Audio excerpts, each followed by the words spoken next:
Saudações, futuros doutores, futuras doutoras, queridos alunos aqui do Explique Direito. Estou de volta com a segunda aula do nosso curso de Direito Penal para a OAB. Antes de iniciar aqui a nossa segunda aula, deixa eu já pedir rapidinho para você deixar o seu joinha aqui abaixo. Por favor, deixa o seu joinha aqui. Também não esquece de inscrever-se aqui no canal também, para você aumentar a relevância, né, o número de inscritos. Compartilha com seus colegas que têm dificuldade, tá? Para que o nosso canal tenha cada vez mais alcance e credibilidade e a gente possa produzir dessa forma mais conteúdos gratuitos aí para você, certo? Vamos lá então, olha só aqui, vamos voltar para o slide, a gente já fez a parte introdutória na aula anterior dos princípios, né? Vocês aprenderam a diferença entre leis e princípios e a gente iniciou os princípios gerais aí do direito penal. Dentre os princípios gerais, nós discutimos aí sobre o princípio da exclusiva proteção aos bens jurídicos e também falamos do princípio da intervenção mínima. Olha só, aqui eu vou recapitular alguns pontos com você, só para você frisar bem o conhecimento do direito penal, para que não tenha confusão aí na hora que você estiver lendo uma doutrina ou se aprofundando na matéria. Lembra que nós falamos na aula anterior sobre os princípios implícitos? Que eles derivam dos princípios explícitos e decorrem também de uma interpretação sistemática de determinados dispositivos. Então olha só o que vai acontecer agora. Dentro do princípio da intervenção mínima, nós temos aqui duas observações super importantes que vai fazer nascer um princípio implícito. Olha só, aqui no princípio da intervenção mínima, nós temos dentro do conceito que pelo princípio da intervenção mínima, o direito penal somente deve atuar em casos de relevante lesão ou ainda em casos de relevante perigo de lesão. Diante disso, surge um princípio implícito chamado de princípio da fragmentaridade. Olha que bacana. Então, perceba, de um princípio nasce outro princípio, certo? Então, o princípio da fragmentariedade, ele tem como conceito o seguinte, ó. Ele visa a relevância da lesão ou do perigo de lesão. Diante disso, faz surgir outro princípio conhecido como insignificância ou bagatela, né? Dependendo da doutrina que você estiver seguindo. Então, perceba que o princípio da fragmentariedade trata aí, ó, dessa questão de que deve haver, dentro do direito penal, né, uma relevância da lesão ou um perigo de lesão. E diante disso, a gente faz nascer o princípio da insignificância e bagatela. Na prática, como que funciona isso? Vamos lá. Imagina, eu vou pegar aqui um lápis aqui de exemplo, ó, esse lápis aqui, ó, um lápis desse aqui numa papelaria deve custar em torno de uns 80 centavos, certo? Um lápis normal, um lápis comum. Imagina que uma pessoa furta esse lápis de mim, tá? A pessoa chega, olha esse lápis aqui de canto e fala, eu vou levar embora. O Iago não tá nem vendo, leva o lápis embora. Eu descubro aí essa conduta, vejo que meu lápis sumiu, e aí eu aciono a polícia e falo assim, ó, seu policial, eu quero representar porque ele acabou de furtar o meu lápis. Te pergunto, seria proporcional aplicar uma pena restritiva de liberdade para essa pessoa que furtou meu lápis, que custa, vamos colocar aí, 50, 60 centavos? Claro que não seria proporcional, não seria justo isso. Um lápis de 80 centavos, você deixar a pessoa presa de 1 a 4 anos? Então, diante disso, né, diante do princípio da fragmentariedade, que visa que exista uma lesão de grande relevância ou um perigo de lesão, é que nasce o princípio da insignificância. Por quê? Um lápis de 80 centavos, né, o custo dele é insignificante a ponto de colocar uma pessoa dentro de uma prisão durante 1 a 4 anos, certo? Então perceba aí o nosso princípio da insignificância na prática. Continuando a leitura aí, ó, a gente tem o seguinte, ó, se conclui que condutas causadoras de danos ou perigos ínfimos, tá?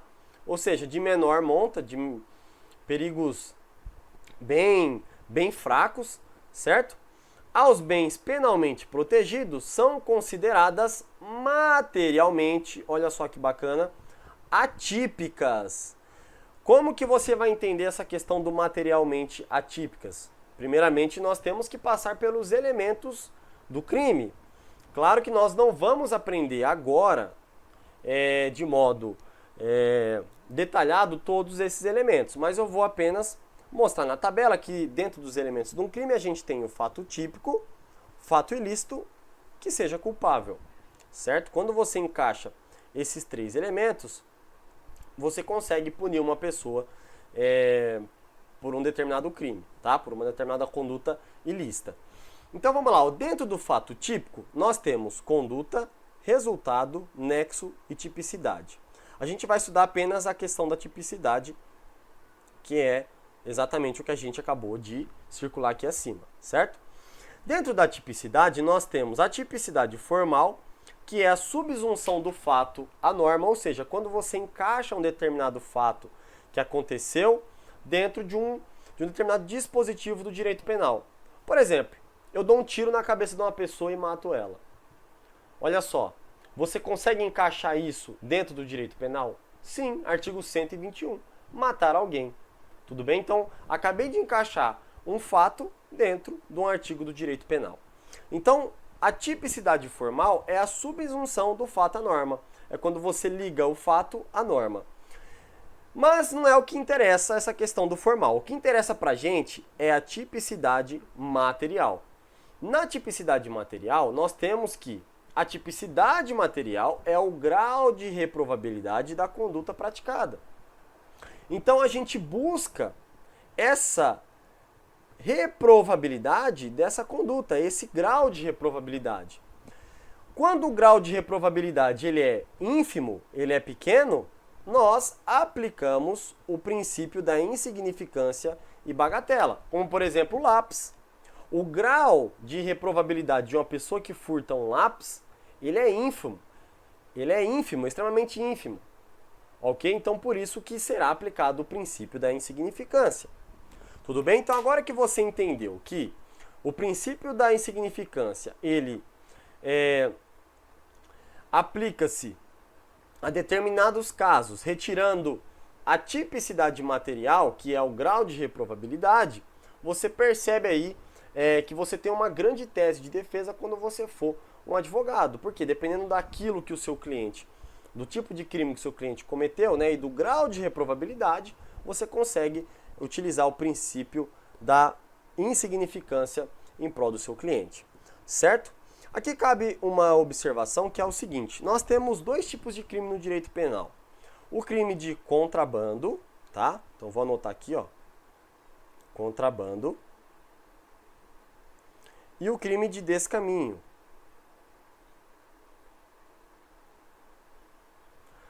O crime de contrabando é aquele tipo de crime que diz o seguinte, que você não pode entrar no nosso Brasil, né, no nosso território brasileiro, com produtos ilícitos, como por exemplo o cigarro.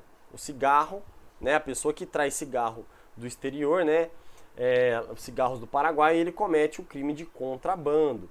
Tá? Então a gente tem um produto que é proibido de ser trazido para dentro do nosso Brasil. O crime de descaminho, por outro lado, é quando o agente deixa de recolher os tributos no momento em que traz determinados produtos para o Brasil. Então, por exemplo, a pessoa vai lá no Paraguai, traz 100 mil em mercadoria e óbvio que na hora que ela for passar na barreira, ela tem que recolher esse tributo. Se ela não recolhe, ela incorre no crime de descaminho, certo? Então, olha só. Por que eu estou explicando isso? Porque atualmente a jurisprudência firmou uma decisão em que será aplicado a insignificância, ou seja, o princípio da insignificância em um desses dois tipos de crime, tá bom? Isso é importante para você no momento que você estiver fazendo sua prova, para você não errar.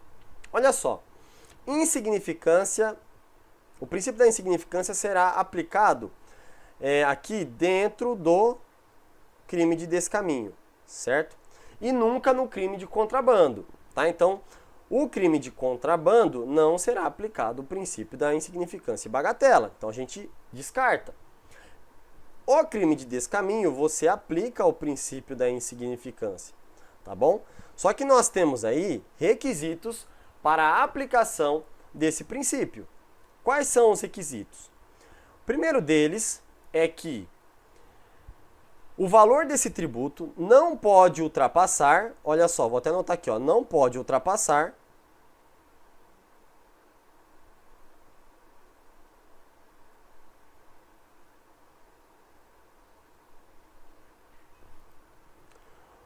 o valor de R$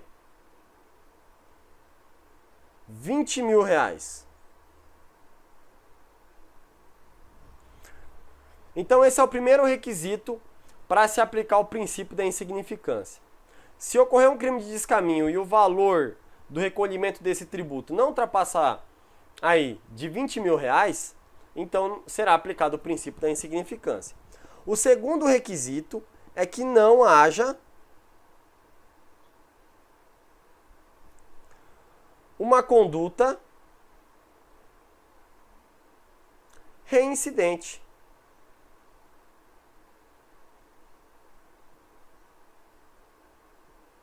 Então vamos lá, seu cliente foi pego uma vez por crime de descaminho, só que o valor aí dos tributos alcançava apenas R$ 10.000. Então foi aplicado o princípio da insignificância e bagatela. Aí o seu cliente novamente comete o mesmo crime de descaminho. Aí ele olha para você e fala, doutor, nesse novo crime de descaminho o valor chegou a 15 mil, então tem como aplicar o princípio aí da insignificância e bagatela? Infelizmente não vai ter como. Por quê? Porque existe uma conduta reincidente. Nesse caso, obviamente, o poder público, né, não é otário de ninguém para deixar a pessoa ficar aí cometendo o crime várias e várias vezes, utilizando do princípio da bagatela e insignificância. Tudo bem? Então, se atente a esses dois detalhes. Não pode ultrapassar o valor de R$ 20.000. Se ultrapassar, vai responder por crime de descaminho. E também é necessário que não haja uma conduta reincidente. Certo? Então, olha só. Continuando aí, a gente vai tratar agora dos princípios relacionados com o fato do agente. Então, a gente sai aqui do 1.1, que trata dos princípios gerais do direito penal, e a gente agora vai para os princípios relacionados com o fato do agente. Já anota aí no seu caderno. A gente vai começar com o princípio da exteriorização ou materialização do fato. Tá? Esse princípio aqui, é importante você ter uma atenção redobrada, porque você pode utilizar muito quando você estiver atuando aí na prática aí advocatícia, certo? Então olha só o que diz esse princípio. O Estado só poderá incriminar as condutas humanas voluntárias, ou seja, os fatos e nunca as condições internas ou ainda existenciais.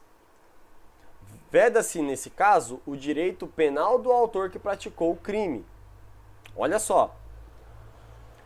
Deste modo, não se pune ninguém pelo estilo de vida, desejos e pensamentos. Já pensou se punisse as pessoas pelo pensamento?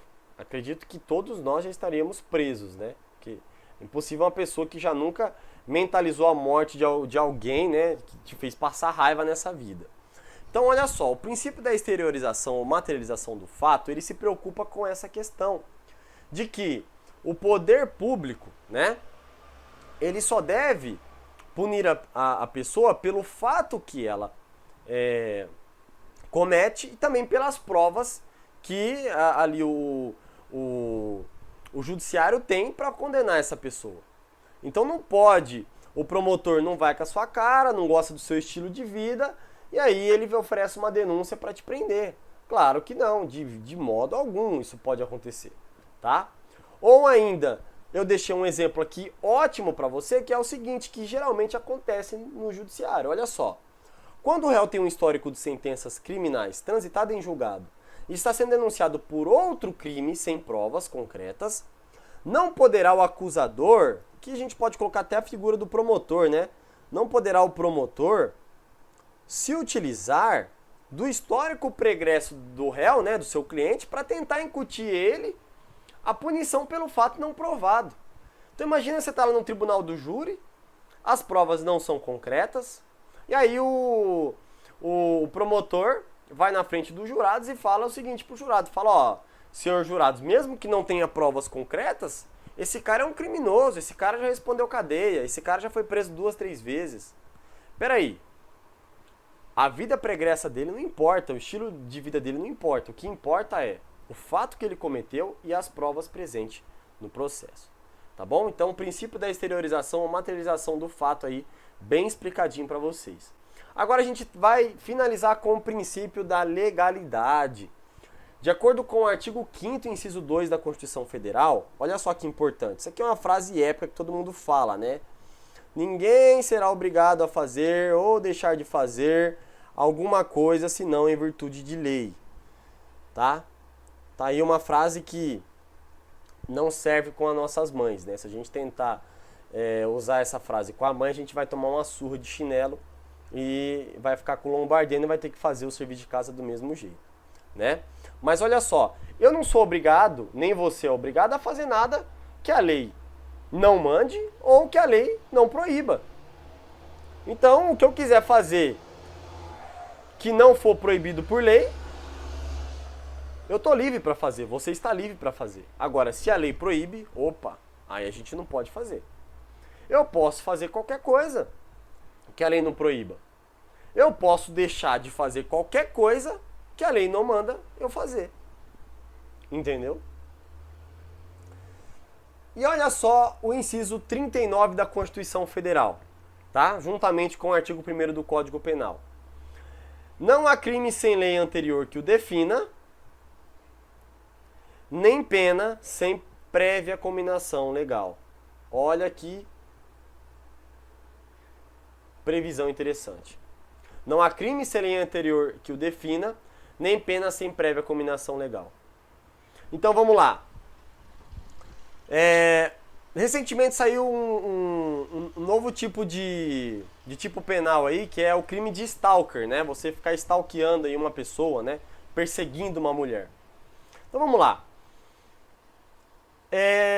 Em 2015, uma pessoa que estava perseguindo uma mulher, estava cometendo esse tipo de... que hoje é um crime de stalker, né? Ele perseguiu ela de 2015 até meados de 2019. Aí recentemente veio esse crime de stalker. Ele pode responder por esse crime hoje? Imagine que ele já parou de stalkear ela em 2019. Em 2021 sai a lei, né, é sancionada a lei de crime de stalker. Essa pessoa pode responder? De forma nenhuma. Por quê? Porque na época em que ele cometeu esse crime, a lei não existia. Então, ó, não há crime sem lei anterior que o defina. Então a conduta foi praticada antes do crime existir. Agora, se ele volta a praticar essa conduta após a vigência, né, a entrada da lei em vigor, aí sim ele vai responder pelo crime de stalker. Tudo bem? Nem pena sem prévia cominação legal. Então, nem a pena sem a prévia cominação legal. Então, a lei tem que estipular a pena. Prisão de 1 a 4 anos, de 5 a 10, de 15 a 20. Né? Olha só. Continuando aí, ó. Trata-se, portanto, de real limitação ao poder estatal, ó, de interferir na esfera de liberdades individuais. Daí a sua inclusão na Constituição Federal entre os direitos e garantias fundamentais. Então, a gente assistiu aí, para quem gosta de assistir Vikings, né, esses seriados aí da época medieval, em que a gente percebe que existia aí uma interferência do Estado, né, do poder ali, do rei, na vida das pessoas. Então, assim, hoje nós temos essa preocupação em que o Estado não pode interferir nas nossas liberdades. Né? A gente tem garantias constitucionais, temos garantias legais que favorecem hoje um indivíduo, né, o cidadão. Então, o Estado ele vai intervir na sua esfera de liberdade somente nos casos previstos em lei. Somente respeitando o devido processo legal e o princípio do contraditório, te dando o direito de defesa, o direito de ter um advogado, certo? Caso contrário, o Estado não vai poder privar a sua liberdade, tá bom? Para que haja uma incriminação de uma prática delitiva, é necessário que antes da prática delitiva exista uma lei em vigor que discipline que a conduta é crime com a respectiva pena, tá? É o que a gente leu aqui no artigo, tá? É só a explicação disso aqui, ó. Aí eu tenho um exemplo para vocês que é o crime de roubo com emprego de arma branca, tá? Tem uma historinha para explicar para vocês aqui rapidinho. Eu vou até abrir aqui o artigo 157, tá? E a gente vai ver aqui, ó, do roubo e da extorsão. Olha só que bacana, ó. Então a gente tinha aí estipulado o crime de roubo, tá? No artigo 157. E no parágrafo 2º, nós tínhamos aí um aumento de pena, né? Uma previsão de aumento de pena. E no inciso 1, estava descrito o seguinte, que aumentaria a pena se o agente utilizasse o emprego de arma. E ponto final. Só estava escrito isso. O legislador, por não especificar qual tipo de arma, ficou em aberto. Então, poderia ser qualquer tipo de arma, ok? Arma branca, simulacro, enfim, arma de fogo. O que acontece é o seguinte, em 2018 foi revogado, tá? Perceba aí, em 2018, essa redação da lei 13.654 revogou este inciso 1 e trouxe o parágrafo 2º-A, o qual prevê que a pena vai aumentar a 2/3 se a violência ou a ameaça é exercida com o emprego de arma de fogo. Então já alterou. Não é mais uma arma branca, um simulacro. Tem que ser arma de fogo. Então por isso que tem que passar por uma perícia, ver se essa arma dispara, se essa arma realmente ela tem aí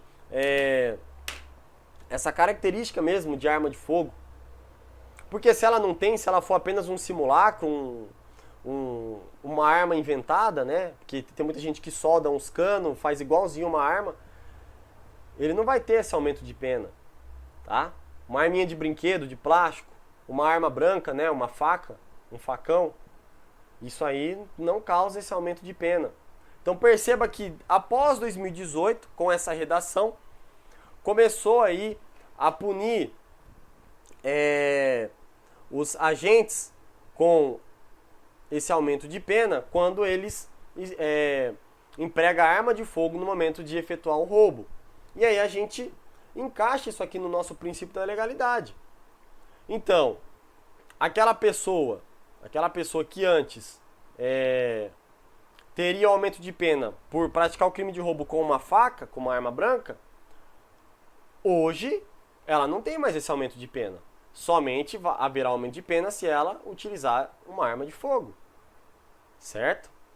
Então, perceba aí o nosso princípio da legalidade na prática. Tudo bem? Então, aqui a nossa aula já ficou muito extensa, já chegou já mais de 20 minutos, então a gente vai encerrar essa aula. E aí na próxima aula a gente vai continuar aí tratando desses princípios relacionados com o fato do agente. Tá bom? Então te espero agora na próxima aula.